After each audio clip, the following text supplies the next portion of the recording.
Well, why not go one step further, Mike? Let's talk about real campaign finance reform. Let's talk about candidates who are willing to say, as long as there's a level playing field and you don't spend more money than I do, why not let just the voters have the opportunity to make a decision based upon who we are, what we stand for, and the issues that we represent.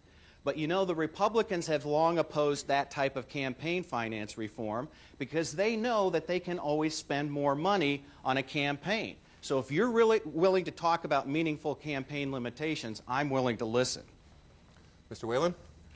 Well, we should talk about meaningful campaign reform because I'm very proud of the fact that when you look at who's supporting my candidacy, you know, and you look at the individuals, you know, there's a lot of Iowans in there. You look at Mr. Braley's, it's the trial lawyer crowd from around the country, disproportionately, something like 70–80%. So, I mean, you know, again, you know, let's try to just keep the message between us two. And let's ask all third parties to cease and desist from advertising. Not that we have any control over it, but I'd like to see that. Just come down to an Iowa versus Iowa debate. Thank you. Our next question involves health care and actually comes from two Quad City physicians. Pediatrician Dr. Robert Anderson of Bettendorf and Dr. Kelly Carroll of Silvis want to know, what is your vision for Congress to ensure affordable, quality health care for all, including those without insurance? Mr. Whalen? There's a lot of things that we can do. There's two different choices in America. We can either go to a single-payer healthcare system like the United Kingdom or Canada, where those systems are slowly decaying and falling apart, or we can go to consumer-driven healthcare with a lot of reforms. I've championed the idea of consumer-driven healthcare, starting with health savings accounts. Next, we should make healthcare private, personal, and portable, decoupling it from the idea that employers like myself should be the one that picks healthcare for every one of their employees. It's ridiculous. We should have association health plans allowed to be done in this country. And we need to stop the litigation that drives doctors out. You know, this is a particularly touchy subject. But in the 1st district in Iowa, out of 12 counties in this district, 8 of them don't have an OBGYN or a baby doctor.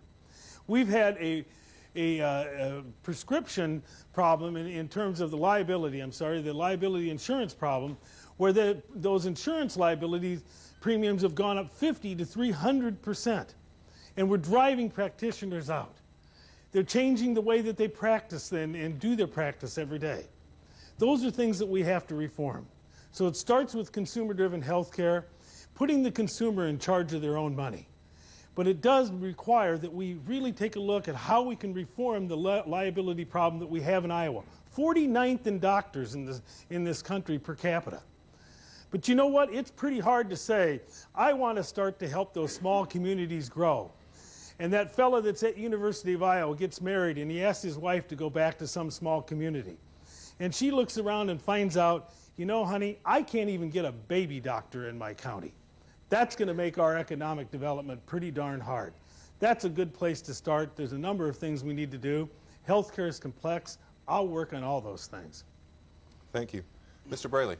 So, Mike, you want to get employers off the hook for providing health care, give consumers control over their own destiny, and yet we've got 47 million Americans in this country without health care. Who's going to step up and fill the bill since you've rejected a national single-payer health plan? I think the consumers of this country deserve honest and straightforward answers. We have to move toward a national health care system that includes, in the short term, a combination of existing private health care plans like the ones that are provided by employers, a combination of Medicare and Medicaid and VA benefits, and we have to create more risk pools so small business owners like myself and independent personal people who don't have access to insurance are able to get it at a more affordable rate.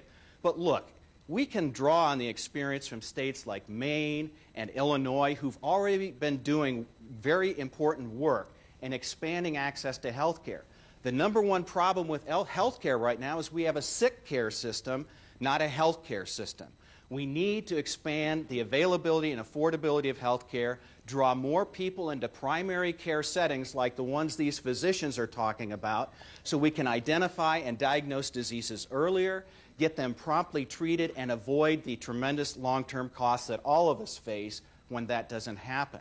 We also need to be more focused on preventable health care.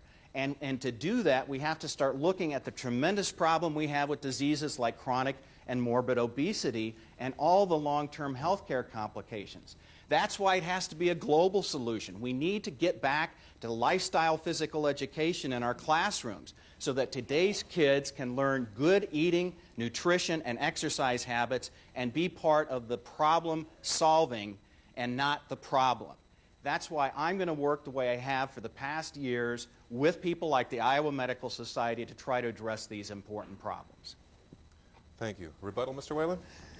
Well, just want to say that, one of the things that we need to do is that somebody always, I think on the other side always says, I want to have reforms, but it doesn't include limiting the kind of liability that you have in the lawsuit lottery that drives these physicians out of practice and to change their practice of care. I want to have small business health care plans, but we're going to block it in the Senate because of certain reasons that we don't want to have it, and that's on my opposing party side. It's always we want to have reform, but that needs to change. Mr. Braley? Well, respectfully, Mike, you don't know what you're talking about. If you go look at the statistics, you'll find that the medical malpractice cases have been plummeting every year in Iowa, and that if you are a physician, the likelihood that you're going to get sued is about once every 26 years. And every state claims that doctors are leaving the state and going somewhere else, but if you look at the statistics in Iowa, you'll see the number of doctors is actually increasing. The problem is with the healthcare system. I've worked with the Iowa Medical Society. I've drafted legislation to make sure that Iowa healthcare providers get guidance and instruction on how to do their jobs well. Thank you. Our next question comes from the Quad City Times editorial board. On different occasions, Iowa's current Democratic Governor Vilsack and previous Republican Governor Branstad were clear. Immigrant labor is absolutely necessary for Iowa's economy to grow. There aren't enough Iowa babies or people moving into Iowa to replenish the workforce and to build a workforce. Given that, describe an immigration policy that will accommodate that need, and what do we need to do with undocumented immigrants working today in Iowa? Mr. Braley.